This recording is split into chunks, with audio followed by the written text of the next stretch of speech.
Hey, what is going on, crypto people? It is the Crypto Siege with another day in the life and the crazy life that is the digital asset space. Happy Wednesday to each and every one of you, and good afternoon. Yeah, Brad Garlinghouse, a day two at the Aspen Summit. Some very, very interesting stuff.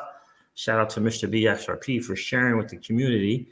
I'm going to share some of that with you guys today as well. So listen, the market is doing what the market does, and that is really, really cool. It's doing what it does, right? And so at least we know that's what it is. It's ups and downs, it's ebbs and flows. I hope you guys had a chance to check out DIY investing video that I shared yesterday with you guys. You definitely want to watch that to get a sense of what the market is doing in October, in November, in December, so you can prepare.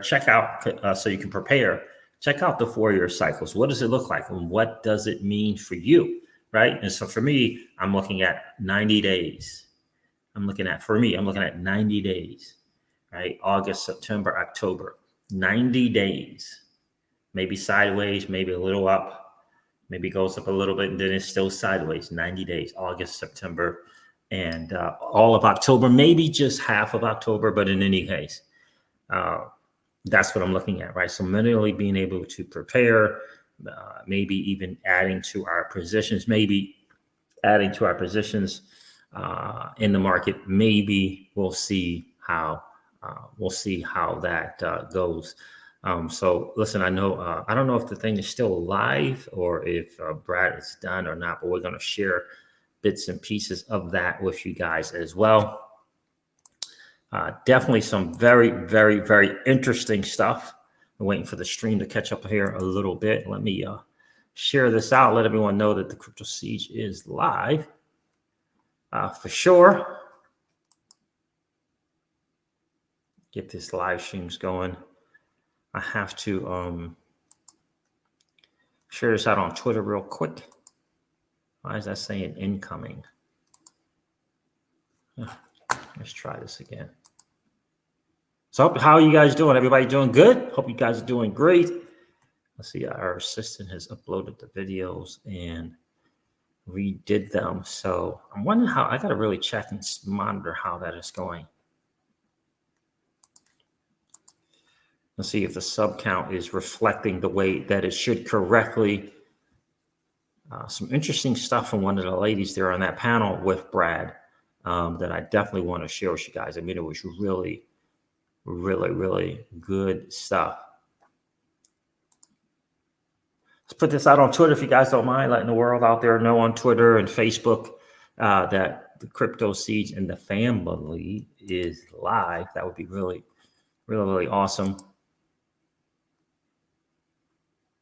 Let's see here. Is that going on? Is that correct? I hope I'm not doing this at the exact same time that he's live over there. Let's see. Is that good? Everything is good there.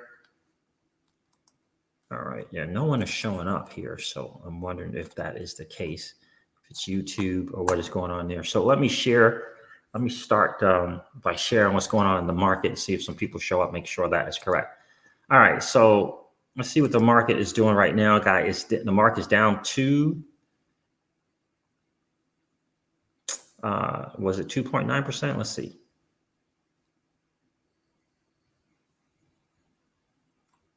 $1.69 trillion, up 2.2%, 1.669. Okay. Bitcoin's at 39,299. Ethereum is 2,600, so it's under 2,800. $2,672. Binance Coin is at $332. XRP is at 72 cents, almost 73 cents. Interesting. Dogecoin 20 cents. Polkadot's at $18. And Uniswap is at $22. Chainlink's at $24.50. Bitcoin Cash, $543. Solana's $35. Litecoin's $142. Polygon, yay, $1.06 there. So that is very cool. I have not checked on my Convex or my app Polygon, Aave rather, platform in a while. I have to check that out. I haven't been there in a little bit. Yeah, I don't know what's going on here. So hopefully the stream is getting out. Let me share this. What's going on, John? Great to see you. Good to see you, my friend. Let me share this out. I may be going live at the same time that Brad is on the panel.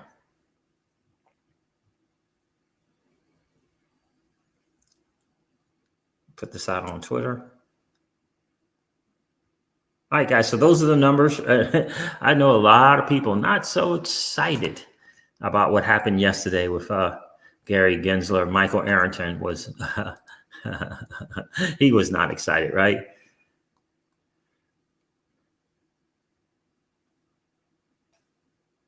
Yes, indeed, indeed, indeed. What's going on, D. Dan? It's just great to see you, bro. The digital funkster is in the building. It's good to see you as well. Yeah, Michael Arrington, not excited about what's going on over there. Was not excited at all. Okay, let's see. Get rid of. Let's see which one I want. Yeah, so I can get rid of this one, and I can do that. Do this. Let me share something here if I can find it with Michael Arrington. I think it's important. yeah, there it is there. Okay, let me show this real quick, and then we're going to get into this summit.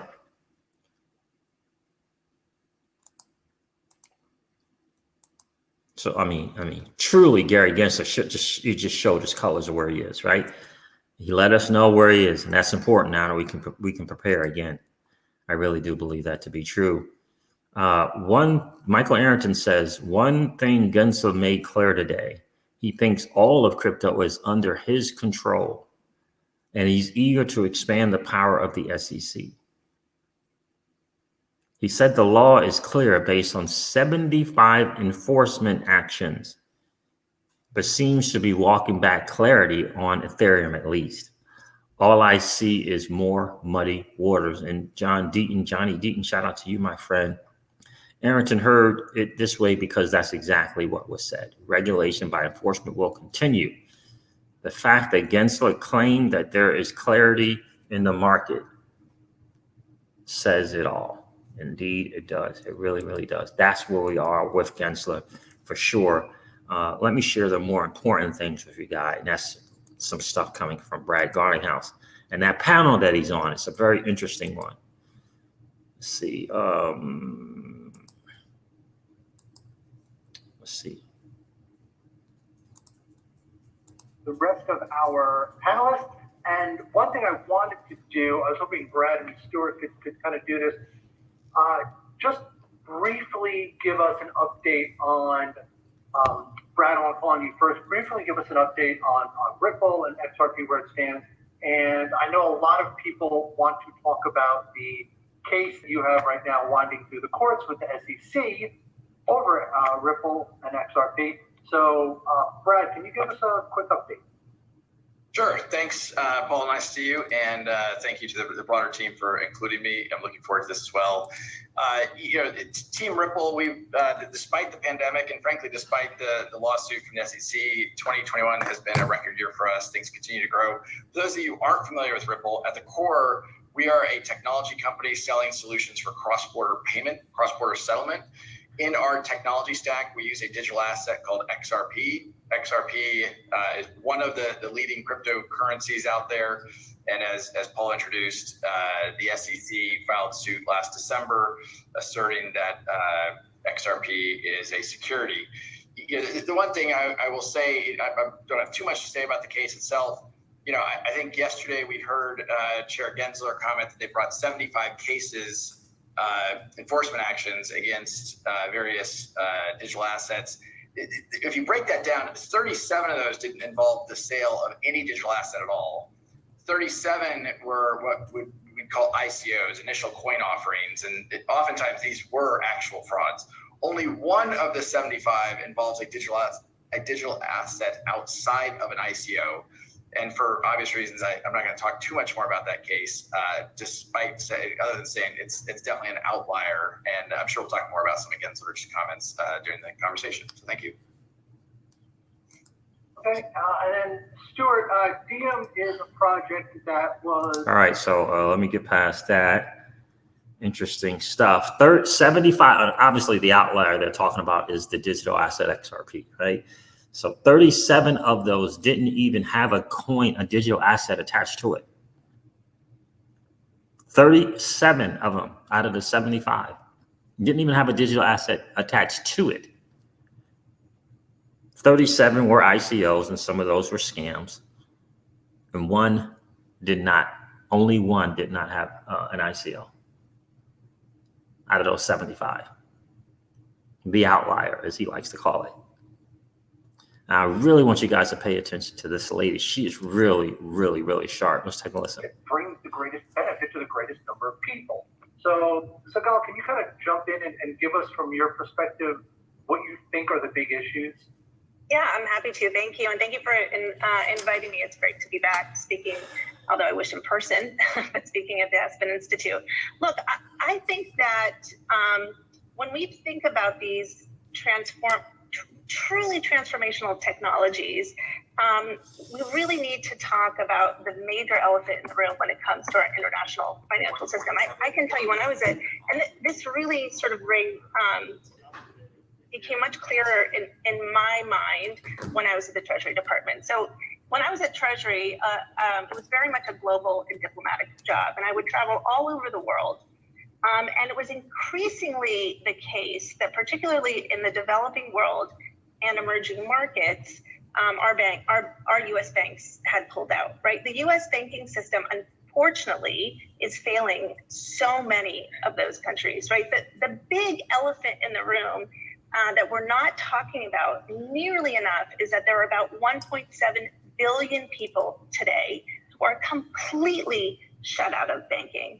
And the national security question for the United States is, are we going to be at the center of that? Are we going to reimagine what the international payment system can look like to bring all of those different people into the ecosystem? Or are we going to enforce our way out of that ecosystem? And I'll tell you why I say are we going to enforce our way out of that system?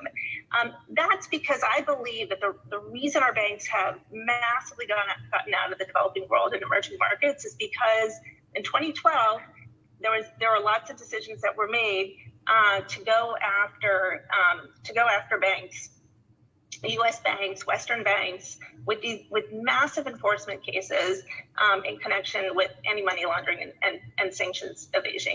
And the net output of that was two things. One, those banks started to spend a lot more time, effort, and money on sophisticated compliance programs, which is important. But they also then made the business decision to just pull out of the developing world and emerging markets. And when I say that, I'm talking about Africa. I'm talking about parts of the Western Hemisphere, parts of Latin America. And I which is why people were begging me for help to get them access to U.S. correspondent banking. That is where an enforcement-only approach landed us. It landed us in this place where we have huge gaps around the world from a U.S. financial center perspective.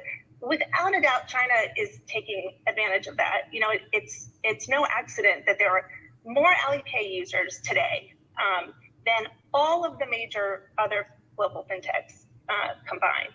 And we have to make a decision, right? The U.S. government really has to make a decision as to whether it wants to be at the center of what I believe we have potentially in crypto, which is transformational technology that can bring many, many more people into that financial ecosystem. And that, from my perspective, is the real national security issue, because if we shove these innovators who are like extraordinarily big brains, right? If we just push them out of the United States, I fear that 3 to 5 years from now, we're going to wake up in a fundamentally different place from a global financial infrastructure perspective, and the U.S. is going to get, in many ways, in many parts of the world, we're really going to get left behind, and that's the threat here. We have to have a much bigger view of what our long-term objectives are and how we're going to achieve them. I could talk about this, but like from an illicit finance perspective, by the way, we have to have that technology in the United States.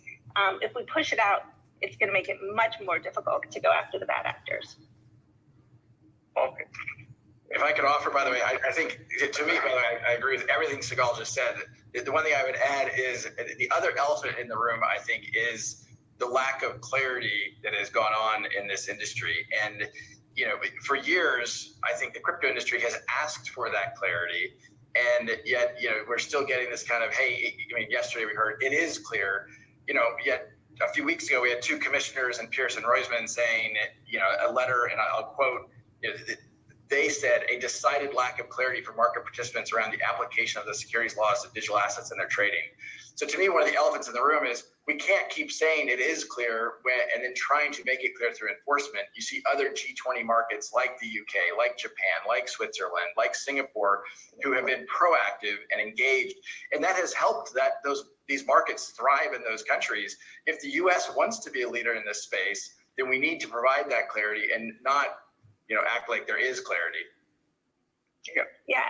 I agree with that, and I agree with what Sigal and Brad have said. I do think, though, that there's we don't necessarily have to jump to the saying that, you know, well, we don't want an enforcement only regime. I agree with that, but when we say we want clarity, I think that the U.S. government has the ability to say, here's the clarity, and set high standards. And set high standards around these issues. I think that, as Sigal said, this is a very innovative space. A lot of, as she puts it, big brains, no doubt. I won't count myself among them, but I know that there are lots of big brains in this space. If the United States sets high standards, the industry will be happy to meet them, right? And the clarity is what is desired. And in setting high standards, I don't think we need to choose between getting the innovation and getting the integrity of the system. We can have both. We can have this innovation and get the benefit of it and bring the unbanked in and make remittances affordable and have integrity in the system. This technology allows us to do that. But I think that the United States, in order to do that, we still have the biggest voice in this globally. If the United States sets those high standards, the industry will react to them. They will provide it, and frankly, the world will come along. There are areas where I think we really need to set those high standards and insist on the integrity of the system throughout the world, which I think we have the ability to do. Let's talk about one of those elephants in the Zoom. See what I did there? That's good. I thought of it and I thought it was clever. I couldn't help myself. I know it's not, but Nicely done. thank you. Thanks for patronizing me. Anyhow, let's talk about China. China is in the early stages of launching a digital version of their currency, a digital renminbi. And it's interesting, we're at a place where the U.S. Congress is talking about what bills to introduce, what bills to pass, how to get laws around this. Regulators are talking about, we're going to do this by enforcement, and the industry is saying, give us some clarity. And China has a digital currency that it is launching as we speak. So, give me the compare and contrast between these two superpowers and their monetary system. Yeah.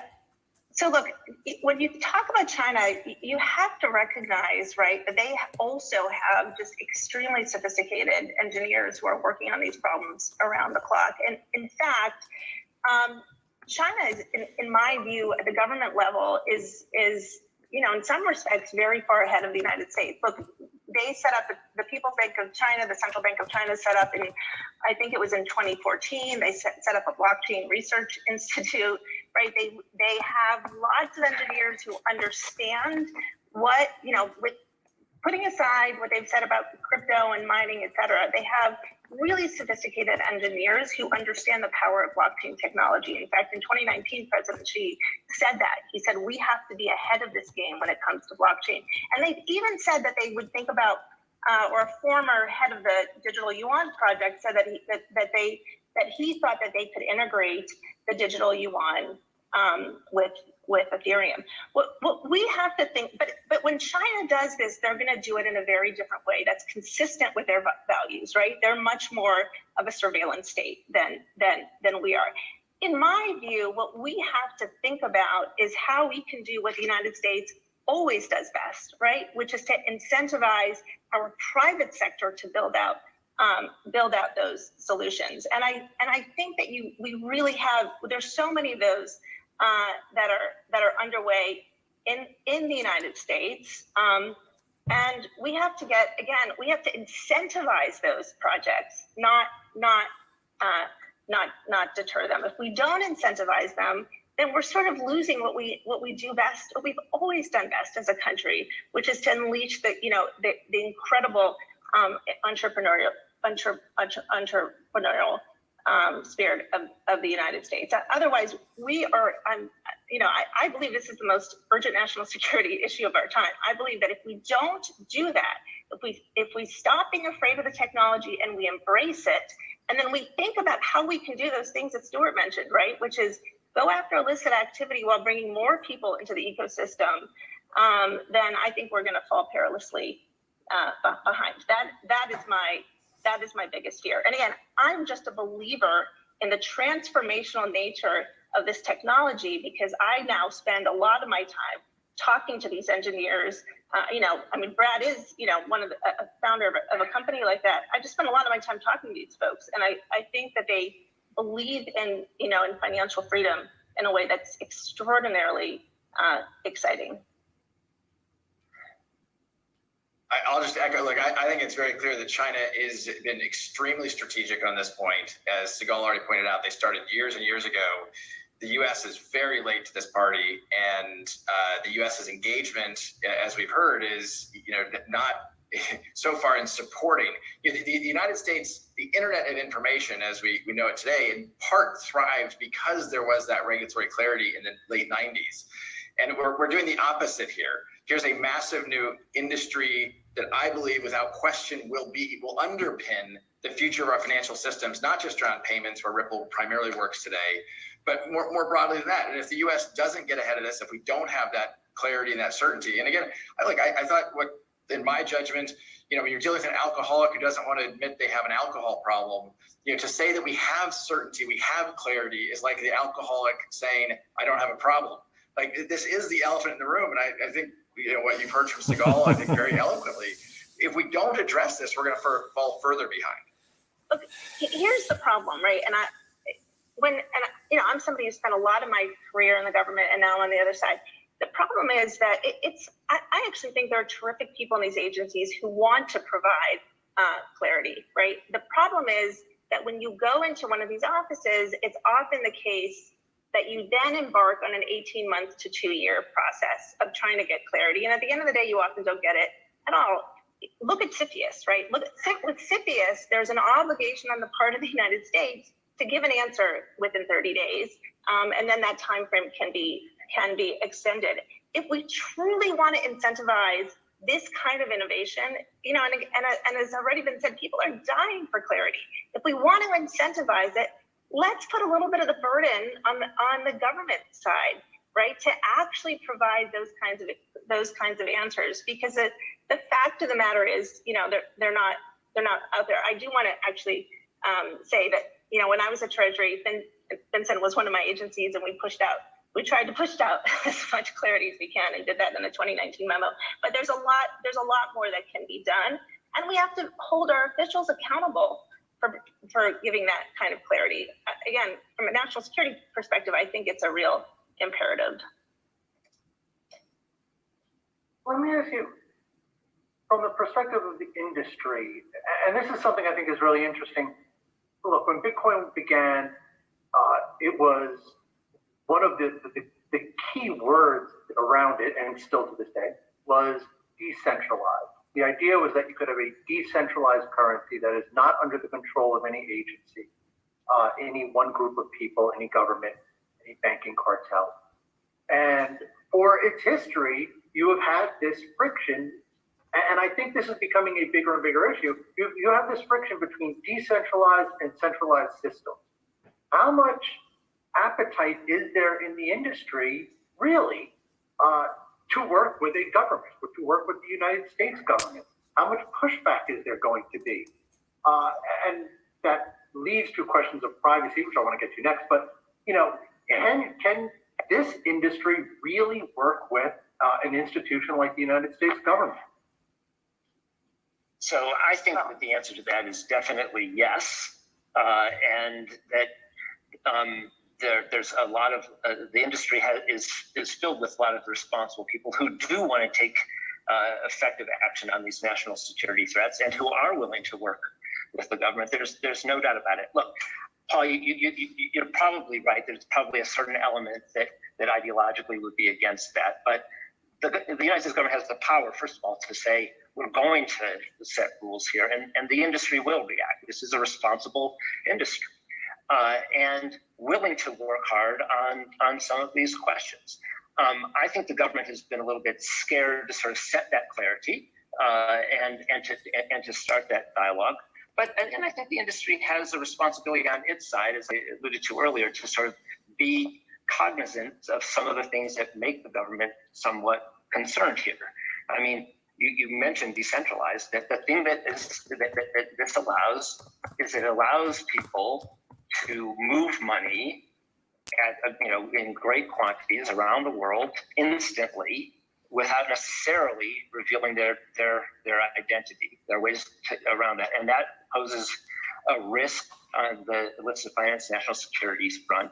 But those are problems that can be solved, I believe, by setting clear rules and challenging the industry to live up to them. I agree with what Brad and Sigal have said, that we've been kind of sitting back and waiting and hoping the problem will go away, while you see China rushing ahead and building another system which has features that I don't think that we want to live with in terms of surveillance and lack of privacy, but which is delivering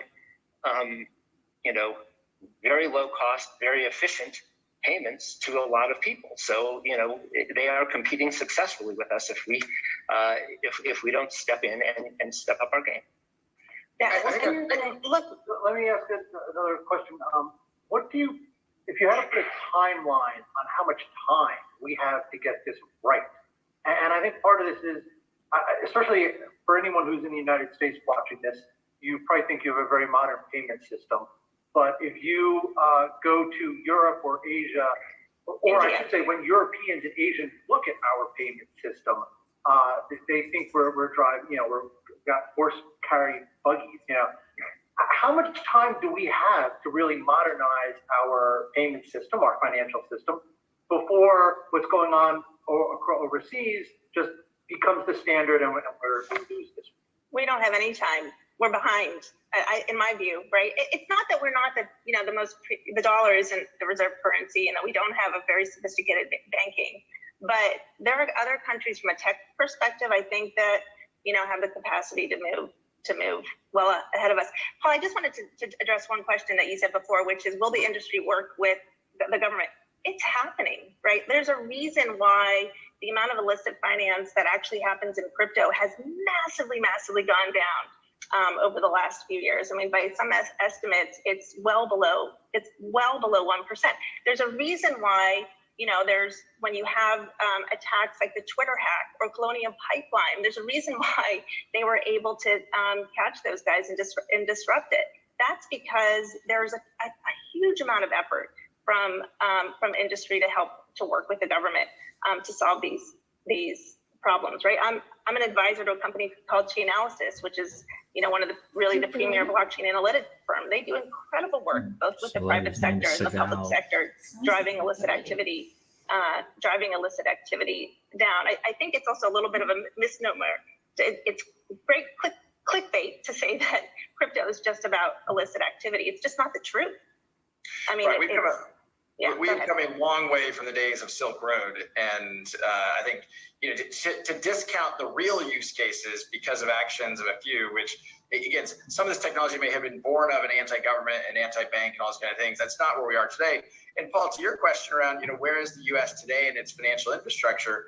One thing that I think this audience will find interesting is since the SEC filed their lawsuits against Ripple, we have signed dozens of new contracts with banks and payment providers around the world, and I think only one here in the United States. The lawsuit effectively has stymied the United States customers. Like, well, if the SEC is doing this, and some of these are public companies, like, we're not going to touch this until there's resolution. That just puts us further behind. I want to talk about, and you guys sort of started to allude to this, so I want to kind of bring this out now. One of the big elements with these networks, excuse me, when you think about it, is that they produce an incredible amount of data. And what happens to that data is going to be extremely important in the years to come. And I said at the top of this that you could think of this as programmable money, and you can. And you can program these monetary systems to do a lot with that data. Could be very good things, could be very bad things. How do you ensure that these systems don't end up becoming very dystopian, very invasive, and that, privacy, which has become almost an afterthought in our modern world, doesn't just get shredded by these systems? Yeah, is it a surprise China is leaning in the most aggressive, as they've all pointed out? Sorry, Stuart, go ahead. Right, exactly. No, well, I was going to make the same point, Brad. Like, what's the worst outcome? The worst outcome is a payment system that catches on globally, that is run by China, which clearly is not going to have the same privacy concerns that we do. It's much better for us to set these sorts of standards, to set sorts of rules around how privacy should be protected. The United States can do it, Europe can do it, the Western world can do it. To have that balance, I think we do have a basic social contract that I think has served us well in the financial system, which is that you have some expectation of some privacy in your financial transactions, but that the government, if it has a legitimate, sufficient basis to do so, can inquire and find out who the real transactor is. That sort of balance could be adapted to this technology as well, and that's where we want to land, I would think, as a society or as a set of Western societies. But if we don't start to create that quickly, the default could very easily be a system which has exactly those dystopian features that you mentioned, Paul. I really believe that. Yeah. I think that, Paul, also is where you set out those, incredibly sophisticated computer coders and engineers. There are companies that we talk about that are really talking about how do you transform the technology in exactly the way that Stuart was just discussing, where you embed privacy, but you also enable it to actually potentially go after illicit activity in a much more sophisticated way, while getting the balance that we've gotten wrong so far, which is to bring more people into that ecosystem. And again, to get back to the centralization, decentralization, friction, some people will answer that the only way to ensure privacy is to create a system that looks like Bitcoin. And look, understanding that there will be some people that will never believe what anybody from a incorporated company or from a government agency says.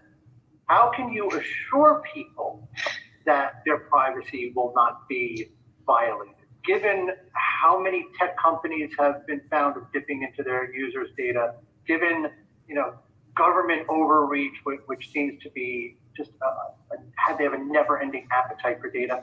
I mean, are you sleeping? Understanding that you can't satisfy everybody, but how can you assure people that you are responsible players that are going to protect your customers' privacy? Look, I think we need to, I don't have a better answer than to say the type of, we need types of oversight and checks and balances and a free press that inquires on these things. We need to set rules and then expect people to live up to them. And when people don't live up to them, to hold them accountable. That sounds very basic, but that's the way, I think our society operates. And, I think we have to do our best in that framework to do that. If the only answer is I want to be absolutely guaranteed that nothing will ever go wrong, then you're going to have a difficulty designing a system. I think I'll just throw out here, I think this is what Sigal and Stuart just said is, core frameworks like AML, KYC, those don't have to go away in a world of crypto or blockchain enabled payment infrastructure. In fact, for Ripple, we only work with regulated endpoints. We only work with you can't have a Ripple enabled transaction that circumvents KYC or circumvents AML monitoring. And so I believe that the core framework around how we regulate our financial institutions globally, and you're in Brazil, you have a capital flow control. Well, that's enforced at the endpoint. The infrastructure pieces that can be massively more efficient in terms of speed and cost don't have to change how regulations are applied at endpoints. Okay. So look, we have about 5 minutes left. I am going to try to get in some of these questions that I see popping up in the Q&A. How about the first one to Brad from Satish? With so much, I'm not going to read the whole thing, but this is the base again. With so much at stake, why isn't Ripple moving out of the U.S. to the UK or Japan or Singapore? Look, to some degree, the answer is we are. If you look at our hiring, we are hiring more people outside the United States. We have a major presence in both Singapore and in London already. And as we continue to invest and prioritize hiring, we're hiring more outside the United States for these reasons.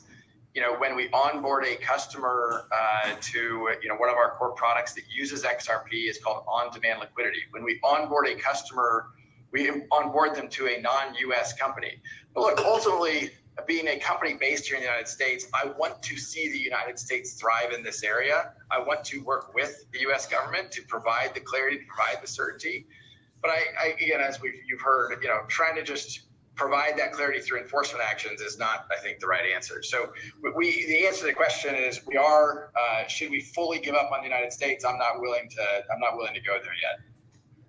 Okay. But we're constantly perilously on the edge of. I'm not going to talk for Ripple of doing the wrong thing. I just want to add. Even today there's a bill that's being debated on the Hill, which if it doesn't use the right language, could result in a lot of in the infrastructure bill, which could end up in a lot of core technologists being driven out of the United States. So this is an area where we got to act swiftly, but we also have to act very, very smartly. And if we don't, if we continue to repeat some of the mistakes of the past, then whether it's Ripple or not, lots of companies are just going to be driven out of the United States, or alternatively, they're going to do everything they can to just avoid the United States because they don't know what to do here. Okay. On that, this is a pretty good follow-up question actually from Helen. Which countries do the panelists think are leading this conversation and seem to be creating a potential model that could be followed globally? I'll highlight 4 real quickly, maybe 5. Clearly the UK with their Token Taxonomy Act early on, while I think the US was kind of, hey, we're going to do through enforcement, they were proactive, engaged, and I think thoughtfully, how do we structure with Token Taxonomy Act. Japan, Singapore, Switzerland, even the UAE are 5 countries I'd put leading the pack. Okay. Anybody else want to? Well, just don't forget that China is far ahead of us. They're going to do this in a fundamentally different way, okay? Yeah. Without a doubt, that's consistent with their values. But in terms of countries who understand the technology, we got to remember every time you have especially at Aspen, you have to remember that they understand it, and I think in a very sophisticated way, and they're developing all kinds of technology to further it. In the direction that they want it to go. If we want to be at the center of that, we have to have those centers of excellence in the United States, whether it's by really having people who really understand things like decentralized finance, what it does, what can it do, how can it promote freedom or prosperity, or all of the other different, wide variety of technologies that are super interesting and exciting and can operate consistent with things like investor protection, anti-money laundering, if you give them the tools to follow the right set of rules. And by the way, Paul, these things are just. No, go ahead, Stuart. Go ahead. I was just going to say that there are also international standards being set in these areas where, China is part of the conversation, of course, and other countries are part of the conversation. Those are areas where traditionally the United States has had the most persuasive and influential voice. This is an area where the United States needs to lead there as well, and set those standards, because the outcomes that we want are going to be different from the outcomes that China wants. Okay. And you know what? With that, we are just about out of time, and I don't want to go over. So I am going to turn it back over to our handlers at the Aspen Institute. I want to thank everyone for coming in this morning, for joining. At least it's the morning where I am. I hope it's the morning where you are. Yeah, so interesting stuff there coming from Brad for sure. Some great questions, I'm sure, coming from the XRP community. At least two of those, I believe. So really, really good stuff, guys. There, GDLT, what's going on? Tay Marquise, it's great to see you.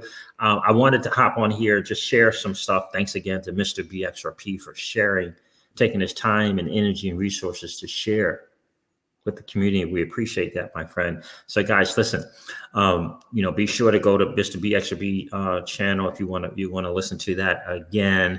Understand that we are early adopters in this new asset class that is a digital asset space.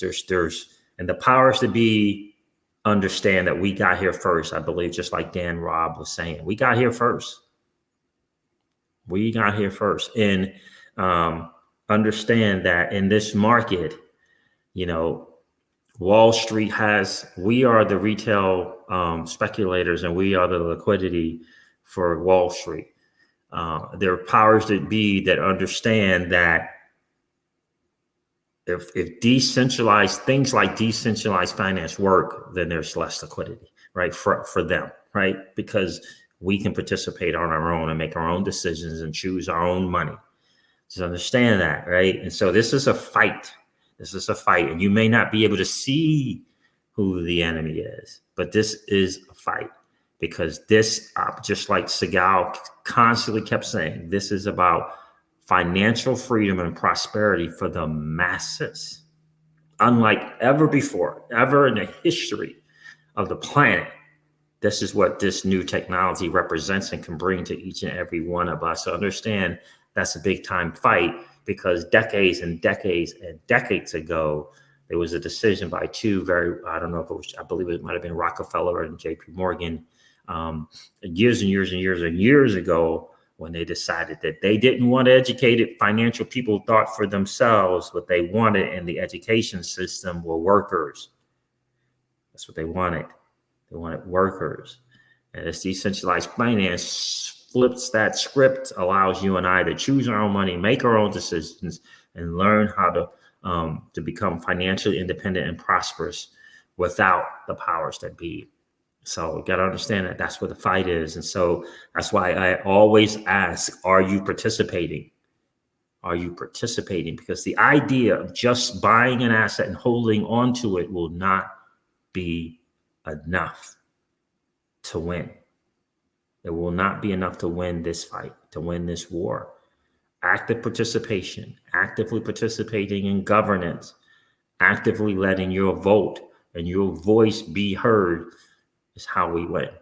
That's how we win. We can't keep our head in the sands. This is not 2017. We're evolving. We have to, if we want to win this, we got to participate. We got to show that we believe in things like decentralized finance and things like play to earn, where in emerging countries, people can create financial independence for themselves by merely playing the game. Never has that happened, ever. And we need a new 1%. Trust me when I tell you that. All right, guys, listen, I'm going to end this video like I do all of my videos and remind you guys of this. Old money doesn't want you to win. But that's okay, though, because you and I are already winning. Have a great rest of your day, guys. I'll talk to you soon. See ya.